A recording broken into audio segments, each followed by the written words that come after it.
আহলুস সুন্নাহ ওয়াল জামাতের বড় আকীদা হচ্ছে সাহাবায়ে কেরামের ব্যাপারে আমরা কখনোই সমালোচনা করা যাবে না। ইমাম আবু হানিফা রাহিমাহুল্লাহ বলেছেন, লা নাযকুরু আহাদাম মিন আসহাবি রাসূলিল্লাহি সাল্লাল্লাহু আলাইহি ওয়াসাল্লাম ইল্লা বিখাইরিন। আমরা আল্লাহর রাসূলের কোন একজন সাহাবী সম্পর্কে যখনই আলোচনা করব তখনই তার কল্যাণকর দিক, ভালো দিক আলোচনা করতে হবে। তাদের মধ্যে যে ইজতিহাদি খাতা হয়েছে এগুলা সমাজে আলোচনা করে বিভ্রান্তি তৈরি করা যাবে না।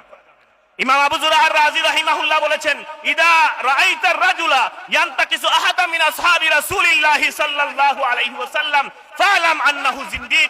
যখনই আপনারা দেখবেন, যখনই তোমরা দেখবে কোন আলিম মিম্বরে দাঁড়িয়ে কোন সাহাবীর সমালোচনা করছে, স্টেজে দাঁড়িয়ে কোন সাহাবীর সমালোচনা করছে, কোন আলোচনায় কোন সাহাবীর সমালোচনা করছে, ধারণা করবে ফালাম আন্নাহু জিন্দিক, দৃঢ়ভাবে বিশ্বাস করবে এ মুখে মুসলমান দাবি করছে, অন্তরের দিক দিয়ে কাফের হয়ে গিয়েছে, জিন্দিক হয়ে গিয়েছে। জিন্দিক মানে মুখে ইসলাম দাবি করবে ঠিক, কিন্তু অন্তরের দিক থেকে কাফের হয়ে যাবে। ইমাম আবু যুরআহ আর-রাজি